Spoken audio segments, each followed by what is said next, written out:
Bonjour, ça fait plusieurs capsules que je vous parle de conception probabiliste, puis je dis on va y revenir, ça c'est peut-être une conception, tout ça. Donc c'est le temps maintenant de revenir dans de parler des conceptions probabilistes. Donc c'est vraiment en lien avec le thème du module 2, donc les particularités de l'enseignement-apprentissage des probabilités. Pourquoi? Parce que oui, il existe des conceptions dans d'autres domaines mathématiques, comme par exemple une conception arithmétique, on pourrait penser que quand on entend des élèves dire Ah, multiplier, ça grossit. C'est vrai que à un certain point, les élèves au primaire, par exemple, quand on multiplie 3 par 4, 3 par 5, 3 par 6, à chaque fois qu'on multiplie, le résultat, le produit a grossi. Par contre, dès qu'on tombe avec les fractions, les nombres décimaux, multiplié par une demi, multiplié par 0,77 dixième, ça ne grossit pas le résultat. Donc, de penser que multiplier, ça grossit, ben, c'est une conception parce que ça mène à un raisonnement qui est erroné dans certains cas. Donc, il y en a certaines, des conceptions arithmétiques, géométriques et tout ça, mais en probabilité, c'est vraiment quelque chose de particulier, on en retrouve beaucoup. Donc, dans cette capsule, ben, on va essayer de répondre à cet objectif spécifique du cours, de pouvoir analyser une situation probabiliste d'un point de vue didactique, en identifiant dans ce cas-ci les conceptions et des interventions appropriées à ces conceptions-là. Donc, c'est quoi plus précisément des conceptions? On peut dire que c'est des constructions mentales qui sont élaborées à partir de l'interaction entre les connaissances antérieures. Donc, on aurait des images mentales qui sont déjà établies, là, des idées intuitives. Puis là, c'est l'interaction entre ces connaissances antérieures-là et une nouvelle expérience chez une personne. J'aime bien cette image de mauvaise herbe parce que pour moi, les conceptions persistent dans le temps puis reviennent comme de la mauvaise herbe. Donc, il y a beaucoup d'études qui se sont penchées sur ces conceptions dans les années 80, 90, principalement en psychologie, puis il y en a eu de plus en plus faites en didactique des mathématiques. Mon mémoire de maîtrise porte sur les conceptions d'élèves du secondaire en lien en probabilité. Donc, on va aller voir différentes questions, en fait, qui ont été répertoriées à travers les études, puis pour voir, en fait, si ces conceptions-là, peut-être même s'assurer de les comprendre, puis peut-être même qu'elles se retrouvent chez vous. Elles se retrouvent chez des enfants, mais elles se retrouvent aussi chez des adultes. Donc, sans plus tarder, allons-y avec la question numéro 1. Donc, Rose a 10 ans. Dans sa boîte, il y a 40 billes blanches, 20 billes noires. Puis César, lui, qui a 8 ans, a dans sa boîte 30 billes blanches et 15 billes noires. Donc, un même rapport de billes blanches, billes noires. Chacun d'eux va tirer une bille de sa boîte sans regarder. Puis César va affirmer que Rose a plus de chances de piger une bille blanche parce qu'elle est plus vieille, puis par conséquent, elle est la plus habile des deux. Est-ce que c'est vrai ou faux? Première des choses, j'aimerais revenir sur le fait qu'ici, c'est le fait qu'il a dit plus de chance. Bon, au niveau du vocabulaire, j'en ai déjà parlé, mais on va essayer d'éviter le mot chance, donc plus de parler en termes de probabilité. Donc, il est plus probable pour elle de piger ou. Donc, on va éviter le mot chance qui fait référence à la chance, le fait d'être chanceux. Donc, est-ce que c'est vrai ou faux? C'est faux. César aurait la conception qu'on appelle la conception liée à la chance et à la qualité du joueur. Donc, une personne comme César, là, qui aurait cette conception-là, va avoir tendance à assigner un rôle dans les événements aléatoires aux qualités personnelles des joueurs. Donc, penser que son intelligence, son habileté, son âge a un certain effet sur le caractère aléatoire, malgré le fait qu'objectivement, ces effets-là n'existent pas. Donc, c'est pas quand on tire des billes, le fait d'être plus âgé, le fait d'avoir une patte de lapin, là, quelque chose qu'on pense qui pourrait être chanceux, ben ça n'a aucun effet sur le résultat en tant que tel. Deuxième question. Donc, quand elle participe à une loterie comme le 649 par exemple, Amélie choisit des nombres consécutifs comme 1, 2, 3, 4, 5, 6. Mais Véronique déclare que les probabilités d'obtenir 6 nombres consécutifs sont plus faibles que les probabilités d'obtenir une quelconque séquence aléatoire de 6 nombres. Cette dernière, Véronique, elle affirme que la loterie, c'est un jeu de hasard puis qu'on ne peut pas obtenir des nombres consécutifs. Donc, selon vous, est-ce que c'est vrai ou faux? C'est faux. Donc, Véronique aurait la conception qu'on appelle la conception de représentativité. Elle va avoir tendance à estimer les probabilités d'un événement selon l'aspect représentatif qu'il a par rapport à ce qui devait se produire aléatoirement. Donc, dit autrement, quand on sort des combinaisons de 649, là, on va avoir une combinaison de 6 nombres qui n'ont pas l'air liés. Donc, je peux avoir la combinaison 2, 8, 12, 13, Fait qu'on met 4, 27 puis 32. Donc, j'aurais pas nécessairement 6 nombres consécutifs. Ça pourrait avoir l'air bizarre, étrange, exceptionnel même, d'avoir 6 nombres consécutifs. Alors que dans le fond, la combinaison 1, 2, 3, 4, 5, 6 a la même probabilité d'être tirée que n'importe quelle autre des combinaisons, des environ 14 millions de combinaisons de 649. Un autre exemple peut-être de la conception de représentativité. On pourrait penser, par exemple, que si je tire une pièce de monnaie 5 fois, que la séquence pile, pile, face est plus probable que pile, pile, pile, pile, pile. Pourquoi? Parce qu'on pourrait dire, ben ça, c'est plus représentatif. Il y a des piles, mais il y a des faces. Donc, alors que l'autre, il y a juste des piles. Ça, c'est un peu bizarre. Mais ici, encore là, chacun a la même probabilité d'être tiré. On pourrait calculer, il y aurait 1 sur 32. Pourquoi 32 possibilités? C'est qu'il y a 2 possibilités pour la première pièce de monnaie, 2 pour la deuxième, 2 pour la troisième, 2 pour la quatrième, 2 pour la cinquième. On ne va pas les additionner, mais les multiplier. On reviendra sur ce calcul-là plus tard, mais 2 fois 2, 4, fois 2, 8, fois 2, 16, fois 2, 32.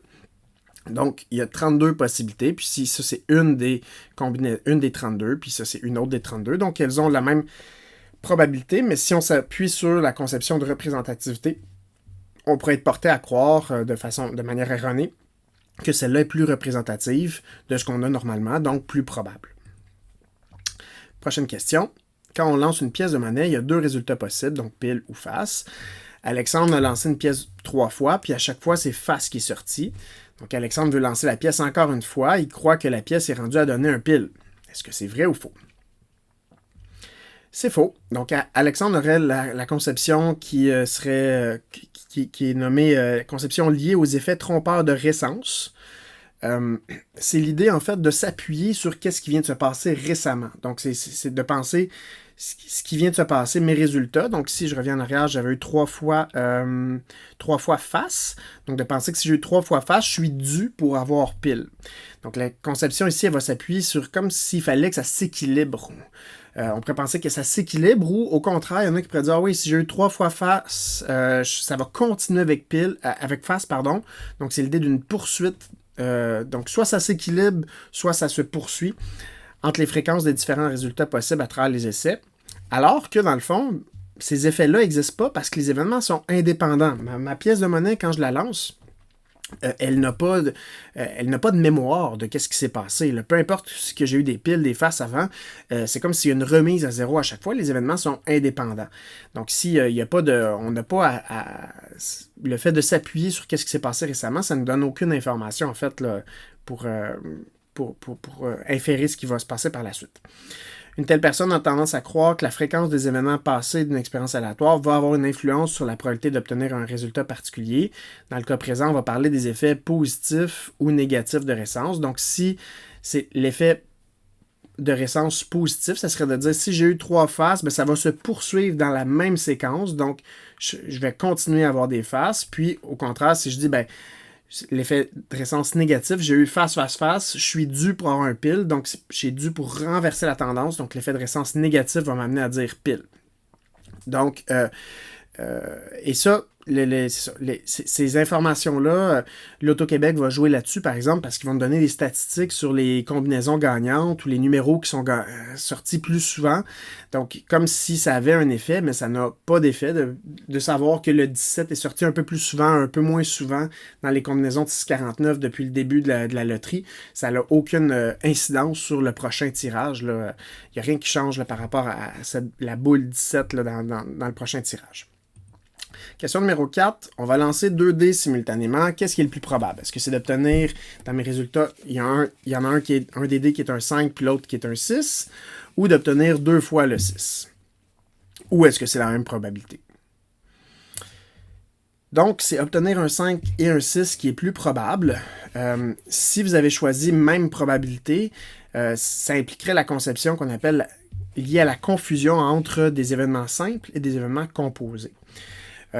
La conception là, est présente quand l'ordre des résultats a une importance, puis elle fait croire à l'idée que les 2 combinaisons d'événements ont la même probabilité de se produire. Donc, ici, dans le fond, le fait d'avoir 2 6, là, j'ai une seule façon d'avoir 2 6. C'est 6 sur mon dé bleu, 6 sur mon dé vert, tandis que obtenir un 5 et un 6, je peux avoir 5 sur mon dé vert et 6 sur mon dé bleu, mais je peux avoir aussi 5 sur mon dé bleu et 6 sur mon dé vert. Donc, deux façons d'obtenir l'événement 1, 5 et 1, 6. Donc, quelqu'un qui aurait cette conception-là, qui est liée à la confusion entre les événements simples et composés, soit ça pourrait être basé sur deux interprétations. Ça pourrait être parce que de dire que sur un dé, le 5 et le 6 sont équiprobables, puis donc toutes les combinaisons des deux nombres possibles ont aussi la même probabilité. T'sais, si j'ai que 5 ou 6 sur un dé, d'avoir 5 ou 6, 5 et 6 ou 6 et 6, c'est pareil dans le fond. Ou il y en a d'autres qui pourraient dire ces deux événements sont sur l'effet du hasard, puis en conséquence, il n'y a aucune raison d'accorder une plus grande probabilité à l'un de ces événements qu'à l'autre. Donc ça, on pourrait dire aussi, il y en a qui nomment cette conception-là, la conception d'équiprobabilité. Dire, j'ai deux événements, puis ici, si je reviens, mes deux événements, il n'y a rien que... C'est du hasard, donc si c'est du hasard, c'est équiprobable. Alors qu'ici, des fois, c'est dû au hasard, mais ce n'est pas du tout équiprobable. Donc on ne peut pas attester de l'équiprobabilité automatiquement. Dans ce cas-ci, c'est pas le cas. Une autre question. Donc, Daniel rêve de devenir médecin. Il aime aider les gens. Quand il était au cégep, il était volontaire pour la Croix-Rouge. Il a fait des brillantes études, puis il a servi dans l'armée en tant qu'assistant médical. À la fin de son service militaire, Daniel il décide de s'inscrire à l'université. Donc, qu'est-ce qui est le plus probable? Est-ce que Daniel est un étudiant à l'école de médecine ou Daniel est un étudiant? Donc, si c'est Daniel est un étudiant, en fait, qui est la bonne réponse, tandis que si vous avez choisi l'étudiant en école de médecine, ça implique la conception qu'on appelle la conception liée à l'erreur de conjonction.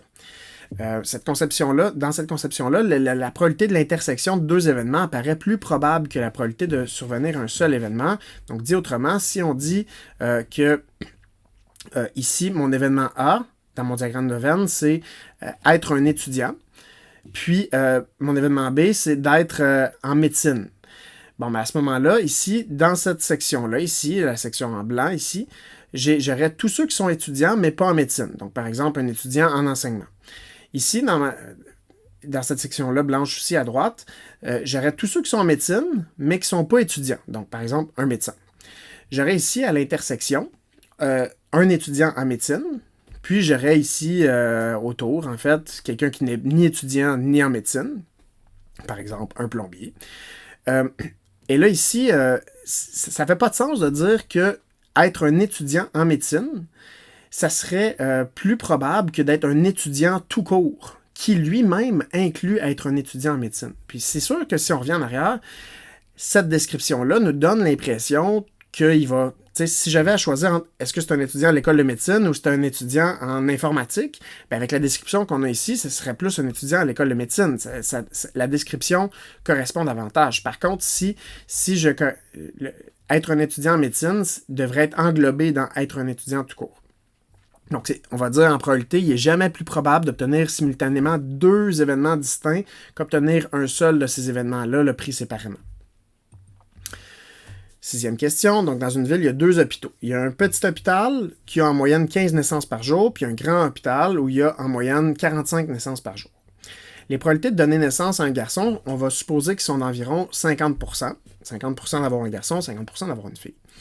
Dans le petit hôpital, on va enregistrer dans l'année les jours où le nombre total de garçons est plus que 9. Donc 9 sur 15, puis ça représente 60% du total des naissances du petit hôpital.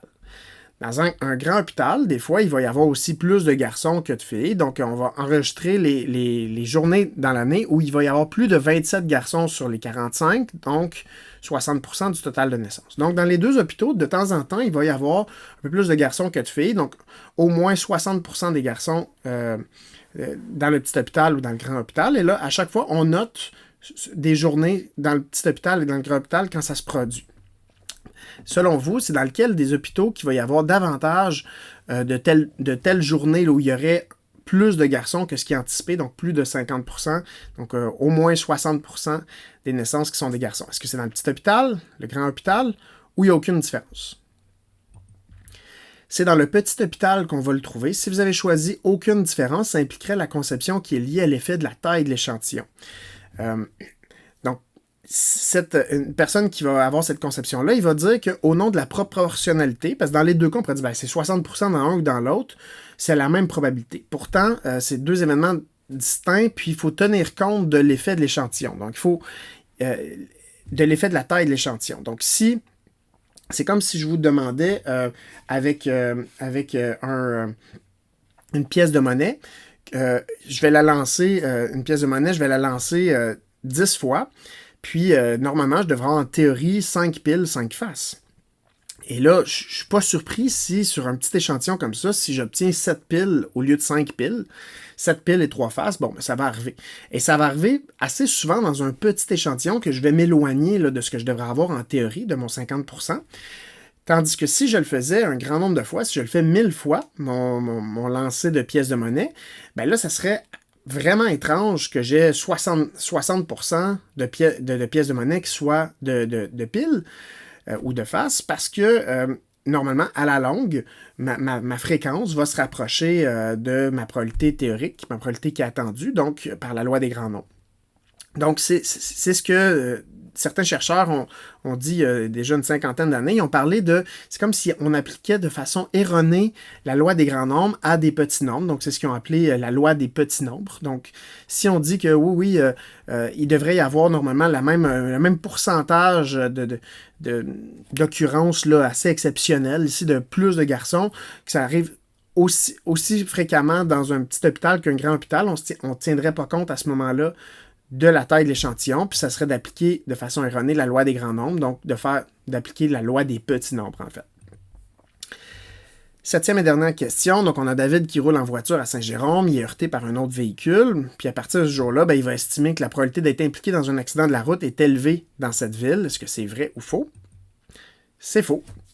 Donc David aurait la conception qu'on appelle la conception liée à l'accessibilité.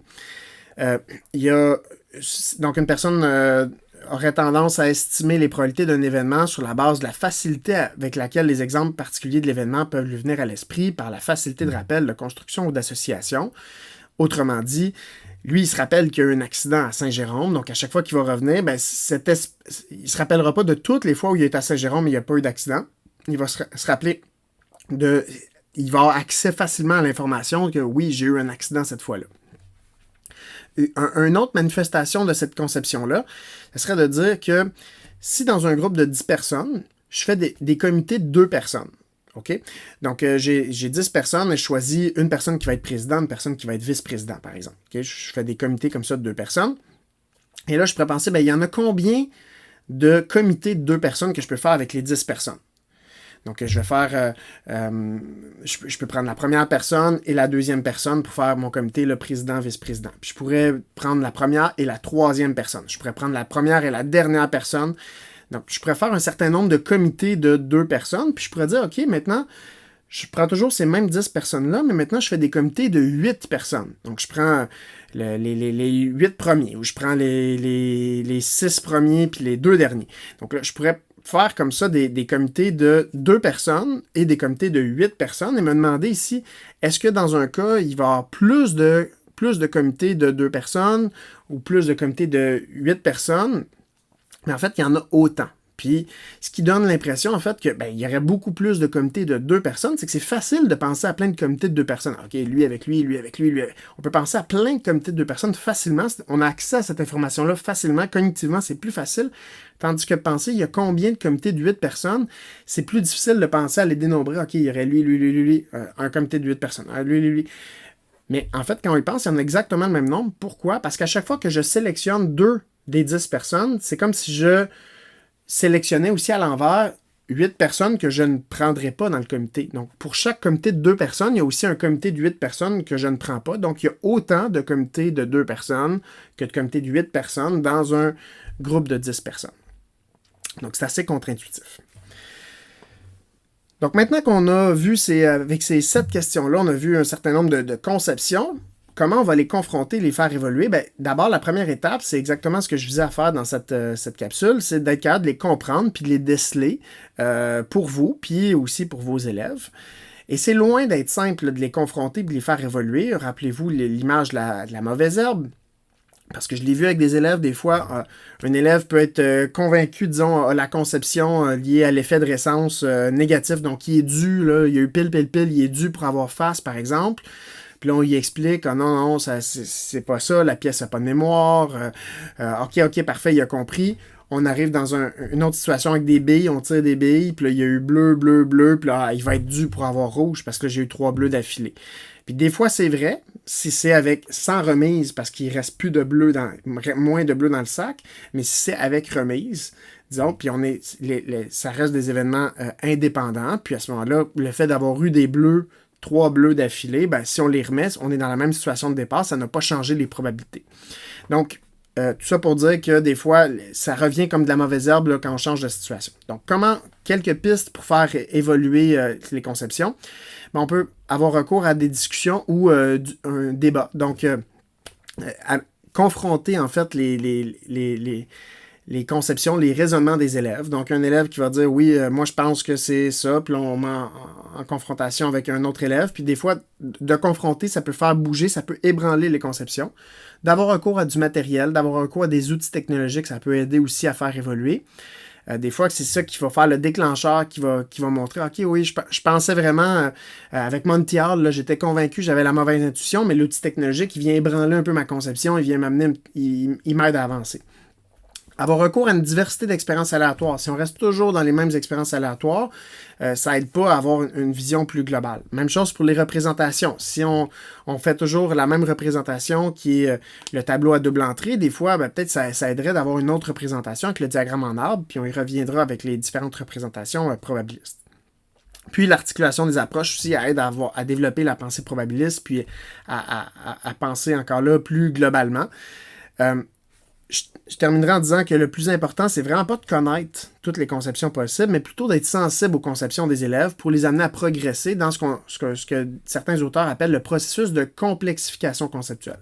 Pas le voir comme un changement conceptuel dans le sens de t'avais une conception, c'était pas bon, on l'enlève, on arrache la mauvaise herbe, puis c'est terminé un changement conceptuel, mais plus le voir comme une complexification conceptuelle, là, on ajoute une couche. Fait que là, OK, t'avais pas bien compris, t'avais cette conception-là, on t'amène à cheminer un peu là-dedans, puis on vient ajouter une couche de, OK, dans ce contexte-là, avec la pièce de monnaie, non, la pièce n'a pas de mémoire, puis c'est indépendant. Puis là, après ça, peut-être qu'on va arriver dans la situation des billes, puis là, encore là, on ajoute une couche, donc on vient complexifier, pas dans le sens de c'est plus compliqué, mais de complexifier, rendre complexe, puis approfondir la compréhension conceptuelle. Puis, attention au vocabulaire employé aussi, comme je l'ai dit au début de la capsule. Donc, éviter le mot chance, au lieu de dire 4 chances sur 6 d'avoir, sur un dé, de dire la probabilité est de 4 sixièmes, ou il y a 4 cas favorables sur 6 cas possibles. Donc, éviter le mot chance qui fait appel des fois à le fait d'être chanceux. Donc, je vous invite à prendre en note ce que vous retenez de cette capsule vidéo. Donc, on a pu faire ressortir le caractère contre-intuitif de plusieurs situations aléatoires, puis on a pu reconnaître que l'intuition nous joue parfois des tours. Je pourrais aller le voir là, dans Edpuzzle, mais je suppose, et c'est normal de se faire prendre, là, parce qu'il y a plusieurs situations qui sont contre-intuitives, même pour des adultes. Puis on a pu suggérer quelques facteurs d'ébranlement des conceptions là, par différentes pistes là, pour ébranler les conceptions, puis intervenir, puis les faire évoluer là, chez les élèves. Donc, dans la prochaine tâche là, que vous avez à faire pour le cours, c'est de lire le chapitre 10 du livre et vous verrez justement avec Miranda Rioux qu'elle a pensé à différentes situations pour avancer, faire avancer en fait le raisonnement en lien avec les conceptions probabilistes.